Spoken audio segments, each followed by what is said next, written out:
E aí, pessoal, tudo certo? Hoje a gente vai mergulhar de cabeça numa das aberturas mais famosas e, sinceramente, mais violentas de toda a literatura. Sabe quando a gente fala em Romeu e Julieta, o que vem na cabeça é romance, né? Aquele amor proibido, a cena da sacada. Mas o genial do Shakespeare é que a história não começa com um beijo, ela começa com briga, com sangue na rua. É um retrato de um ódio tão antigo e tão sem sentido que contamina tudo. E é justamente esse cenário de caos que faz o amor que vai nascer dali ser tão poderoso e, claro, tão trágico. Então se prepara porque a gente vai destrinchar como essa cidade, Verona, era um verdadeiro barril de pólvora prestes a explodir. E olha só, a peça já começa sem mistério nenhum, entregando o ouro logo de cara. Esse prólogo é basicamente o trailer da história, já dando spoiler do próprio final. Shakespeare não está aqui para fazer suspense. Ele diz na lata: olha, tem duas famílias muito importantes em Verona, os Montecchio e os Capuleto. Eles se odeiam há tanto tempo que ninguém nem lembra mais por quê. E esse ódio vai dar muito ruim, vai ter morte, vai ter sangue civil. E o mais importante, ele já avisa que dessas duas famílias inimigas vão nascer dois amantes fadados ao desastre, e que só a morte deles vai ser capaz de trazer paz. É uma sentença de morte declarada antes mesmo da gente conhecer os personagens. E saber disso desde o início só deixa tudo mais angustiante. Pois é, e essa promessa de violência, ela não é para daqui a pouco não, é para agora. Assim que o prólogo acaba, a gente já cai no meio da confusão. Nessa primeira parte da nossa análise, a gente vai focar exatamente nesse ódio antigo, para entender como ele não afeta só as duas famílias, mas a cidade inteira. Vamos ver como essa raiva se manifesta no dia a dia, nos gestos mais simples, e como isso tudo prepara o terreno para o que está por vir. Imagina a cena. A peça abre, estamos numa praça pública em Verona. Podia ser um dia tranquilo, pessoas vivendo suas vidas. Mas não. O que a gente vê são dois empregados da casa dos Capuleto, Sansão e Gregório, andando armados e, sério, procurando sarna para se coçar. A conversa deles é puro ódio sobre como eles detestam os Montecchio. O negócio é tão entranhado na cultura da cidade que o rancor dos patrões passou para os empregados. A tensão está no ar, a gente sente que qualquer faísca vai incendiar tudo. E aqui a gente tem a escalação dos times, né? De um lado, os Capuletos, com os criados Sansão e Gregório. Do outro, os Montesquios, com Abraão e Baltazar, que não demoram a aparecer. Mas o que começa com uma provocaçãozinha de funcionário vira uma bola de neve muito rápido. Porque aí chega o Benvolio, que é primo do Romeu, um Montesquieu, e o cara é da turma do deixa disso. E do outro lado surge o oposto completo, o Tebaldo, primo da Julieta, um Capuleto esquentado, puro pavio curto. A treta fica tão grande que até os chefões das famílias, o Sr. Capuleto e o Sr. Montesquieu, dois senhores de idade, aparecem querendo entrar na briga. O negócio envolve todo mundo, do mais baixo ao mais alto escalão. E olha que loucura como a treta toda começa de verdade. Não é com um soco, nem com um xingamento direto. O Sansão, que é um Capuleto, morde o polegar na direção dos Montescos. Hoje em dia a gente ia ficar tipo, ué? Mas na época, cara, isso era o equivalente a mostrar o dedo do meio, só que pior. Era uma ofensa pesadíssima, um desafio direto à honra deles. É um gesto quase bobo, mas uma cidade que já tá no limite, essa pequena faísca é o suficiente para causar uma explosão. E é nesse momento que a gente conhece o puro suco do ódio. O Benvolio saca a espada, mas para tentar separar a briga, gritando, parem com isso, seus loucos! E aí, do nada, surge o Tebaldo. E as palavras dele, gente, é de arrepiar. Ele vê o Benvolio, um Montesquieu, de espada na mão e já assume o pior. Para ele, a palavra paz é tão ofensiva quanto o inferno ou quanto os próprios Montesquios. Para ele, a violência é a única resposta. Ele é a encarnação desse rancor cego que consome Verona. Aí a coisa vira uma zona generalizada. A briga cresce tanto que o chefão da cidade, o príncipe Êscalos, tem que chegar com a guarda para botar ordem na casa. E ele tá furioso. Ele esbraveja que essa já é a terceira briga de rua que eles causam, aterrorizando a cidade. E aí vem o ultimato, a regra que vai mudar o jogo. Ele decreta: a próxima vez que um Capuleto ou um Montecchio começar uma briga em público, o responsável vai pagar com a própria vida.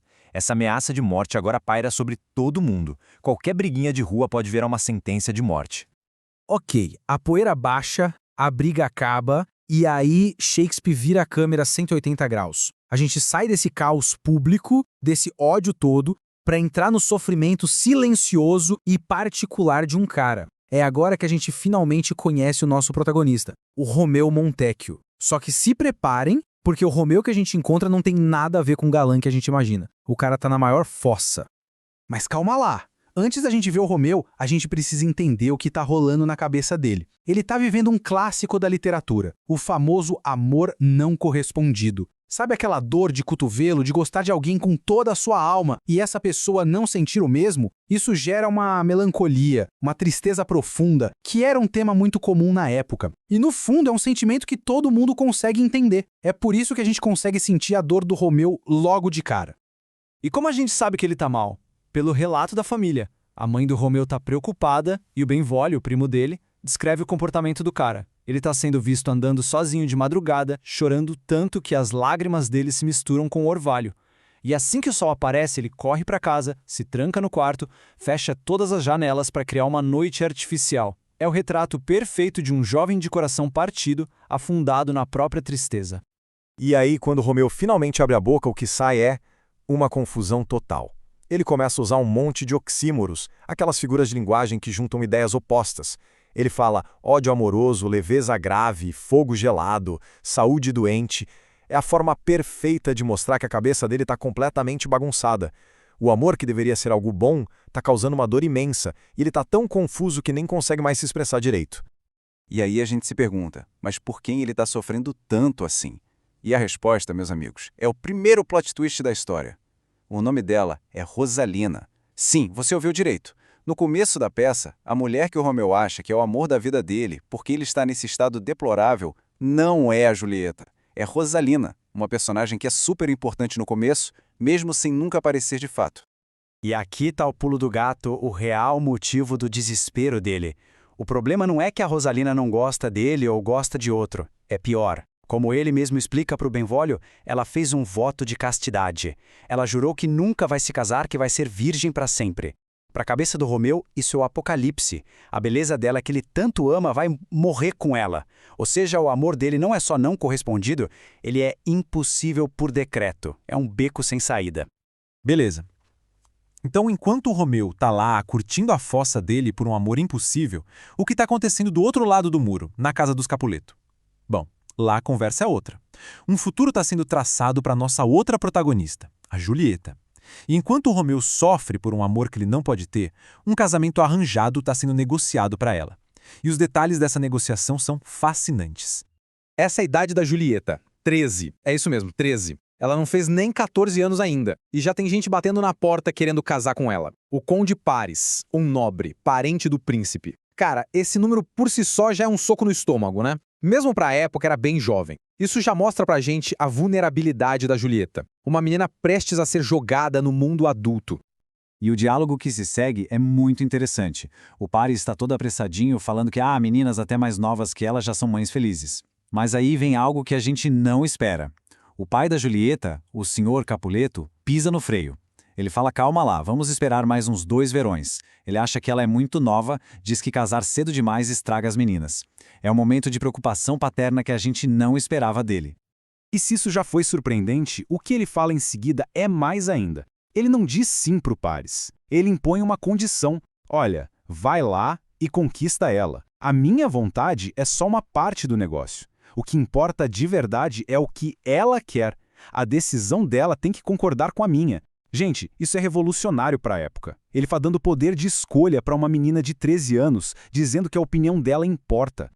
E agora, a gente tem todas essas peças no tabuleiro, certo? O ódio rolando solto na cidade, o Romeu sofrendo pela Rosalina, a Julieta com um pretendente na porta, parece tudo desconectado, né? Só que não. Todos esses caminhos estão prestes a colidir num único lugar, num único momento que vai mudar tudo para sempre. Um grande baile de máscaras na casa dos Capuleto. É aqui que o destino entra em cena.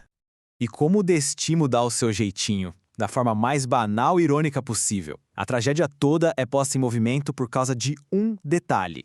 Um empregado dos Capuleto que é analfabeto. O Sr. Capuleto entrega para ele a lista de convidados e manda o cara sair pela cidade convidando todo mundo. Um pequeno problema de logística, né?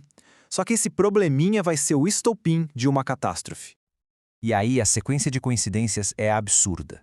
Primeiro, o empregado, sem saber ler, para quem para pedir ajuda na rua, justamente o Romeu e o Benvolio.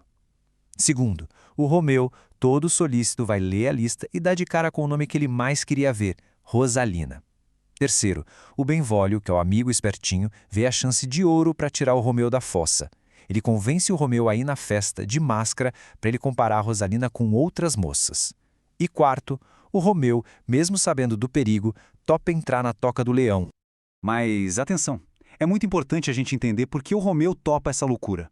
Ele não tá indo lá para causar confusão, ele não tá indo para brigar.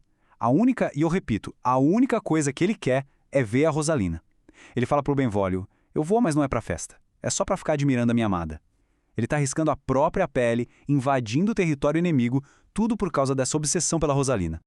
E é aqui que a coisa fica sinistra de verdade. Um pouco antes de entrar na festa, o Romeu tem um mau pressentimento. Ele para e fala pros amigos que teve um sonho ruim, que ele sente que alguma coisa naquela noite vai começar uma sequência de eventos terríveis, controlados pelo destino, que vai terminar com a morte prematura dele. Cara, ele prevê a própria desgraça. É de arrepiar. E mesmo assim, sentindo o perigo, ele respira fundo, se entrega ao destino e entra.